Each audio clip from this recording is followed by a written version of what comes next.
السلام علیکم ورحمۃ اللہ وبرکاتہ بسم اللہ والحمد للہ والصلاة والسلام علی رسول اللہ وعلى آلہ وصحبہ ومن والاه وبعد فقال اللہ تبارک وتعالی ان هذا لهو القصص الحق۔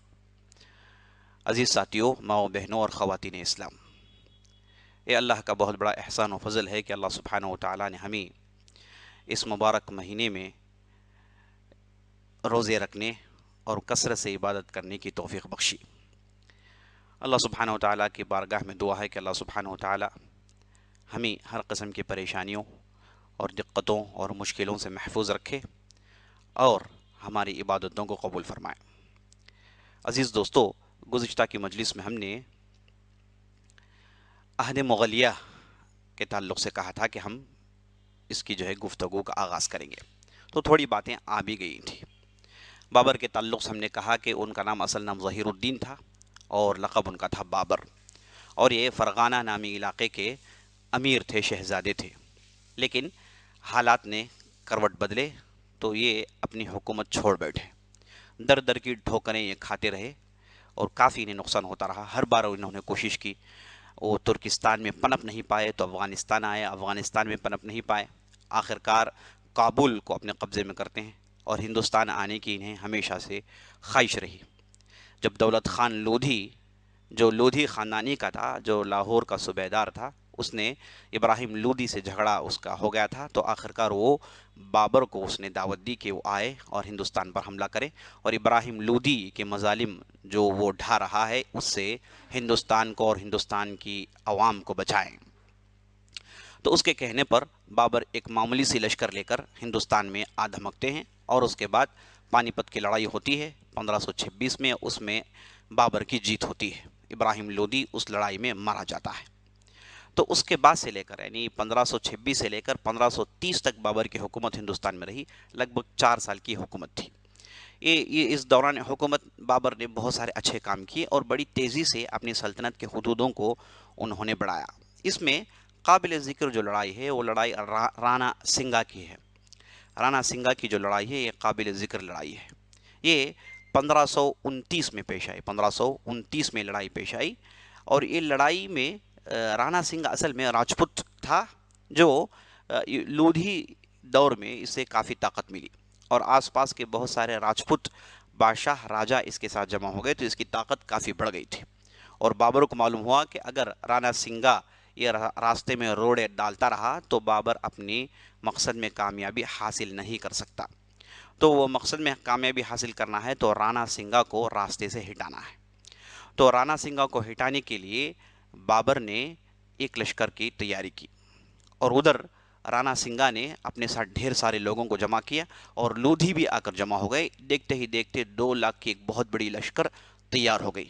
اور بابر جن کے پاس معمولی لوگ تھے، معمولی تعداد لے کر لڑنے کے لیے آگے بڑھے۔ تو یہ لڑائی شروع ہوئی تو بابر نے دیکھا کہ پہلے ہراول جو دستہ بابر کا تھا اسے بھیجا گیا تو بڑی آسانی سے یہ لشکر نے مار دیا۔ تو جتنے بھی دستے گئے سب مار کھا کے واپس آئے، تو بابر پریشان ہو گئے، اور ساتھ جو بھی تھے انہوں نے کہا کہ بہتر یہی ہے کہ ہم آگے بڑھ کے پنجاب چلے جائیں، فی الحال کے لیے ہندوستان کی جو حکمرانی کی جو خواب ہے ہماری اسے ہم چھوڑ دیں، آگے پنجاب چلے جائیں، پھر سنبھل کر ٹہر کر تیاری کر کے پھر واپس آئیں گے۔ لیکن بابر نے، ان کے خاص لوگوں نے یہی رائے دی، لیکن بابر پیچھے ہٹنے والے نہیں تھے۔ انہوں نے کہا کہ یہ ہرگز ہونے والا نہیں ہے، ہم کو یہ لڑائی لڑنی ہے۔ یہ کہہ کے انہوں نے بڑی ہی جوش اور ولولہ انگیز ایک تقریر کی، اور تقریر سننے کے بعد پورے لشکر میں گویا کہ روح پھونک دی گئی، اور پورے اٹھ کر کھڑے ہو گئے، اور سب نعرے بلند کرتے ہوئے میدان میں مرنے کا وعدہ کرتے ہوئے میدان میں اترتے ہیں۔ تو ایک بہت ہی فیصلہ کن معرکہ ہوتا ہے۔ یہ ایسی لڑائی تھی جسے ظاہری طور پر آپ دیکھیں گے تو بابر بڑی آسانی سے پیس دیے جائیں گے، اور ان کے لوگ ہیں وہ بڑی آسانی سے پیس دیے جائیں گے، لیکن یہ بھیانک لڑائی کے بعد بابر نے اس لڑائی کو جیت لی۔ کہا جاتا ہے کہ اس لڑائی سے پہلے بابر کے پاس بعض بری عادتیں تھیں، اس میں کبھی کبھار شراب پینا اور دوسرے قسم کی بری عادتیں تھیں، جو غیر شرعی عادتیں آپ کہہ سکتے ہیں، جو خفیف تھی، بالکل کم تھی۔ تو بابر نے ان تمام چیزوں سے توبہ کیا اور اللہ سے دعا کی، کہا کہ میں آئندہ ایسے چیزوں کی طرف بھٹکوں گا بھی نہیں اگر تو نے مجھے اس لڑائی میں جیت دے دی تو ایسی دعائیں کرنے کے بعد، اور ساتھ جتنے بھی سب دعائیں کرتے ہیں، دعا کر کے جب میدان میں اترتے ہیں تو اللہ انہیں اس لڑائی میں جیت دے دیتا ہے، اور 1529 کی لڑائی میں بابر جیتنے کے ساتھ ہی بابر کے لیے ہندوستان کے دروازے کھل جاتے ہیں۔ اور جب راجپوتوں کی حکومت تھی تو انہوں نے ان کے ماتحت جو مسلمان تھے ان پر انہوں نے ظلم کیے، اور خاص طور پر مسجدوں اور خانقاہوں کو انہوں نے ٹارگٹ بنایا، مسجدوں کو ڈھائے گئے اور مسجدوں کو نقصان پہنچایا گیا۔ جب بابر نے اس علاقے کو فتح کر کے آگے بڑھے،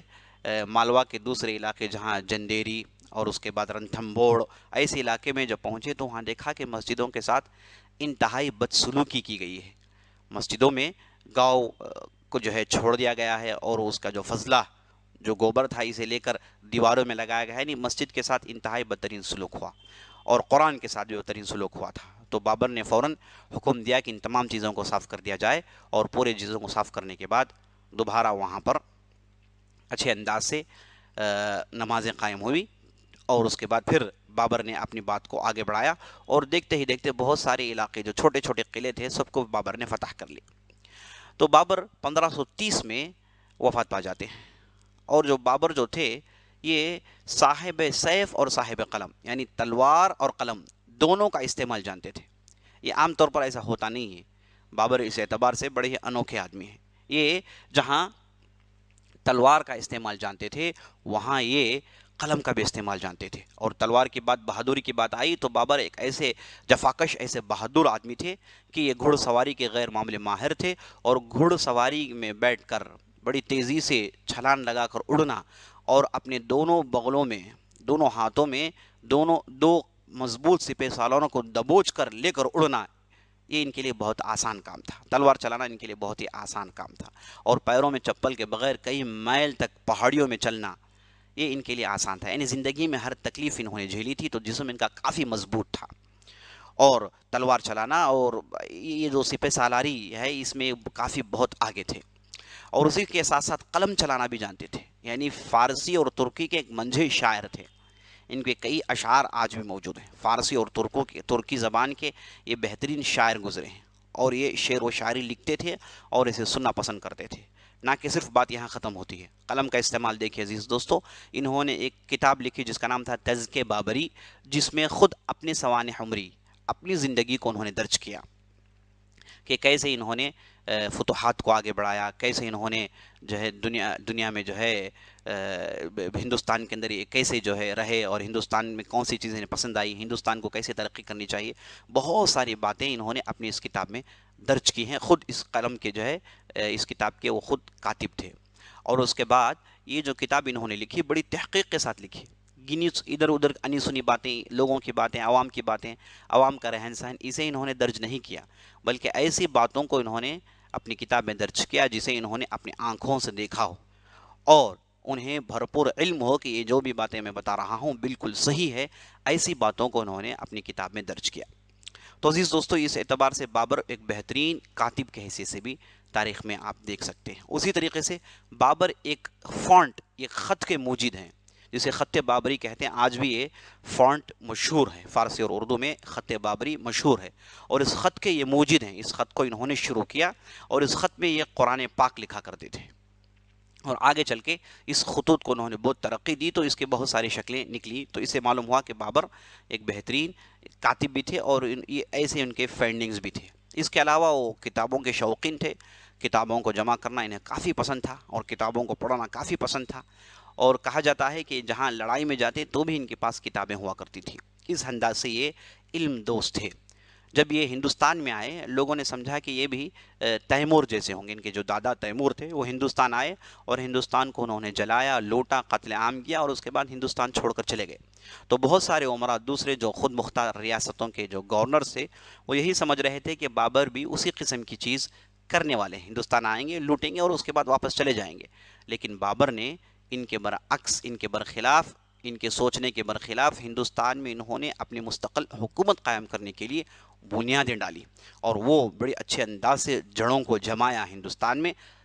تب جا کر آپ دیکھتے ہیں کہ ہندوستان میں ایک عظیم سلطنت قائم ہوئی جو دنیا کی سب سے بڑی اور دنیا کی سب سے ترقی یافتہ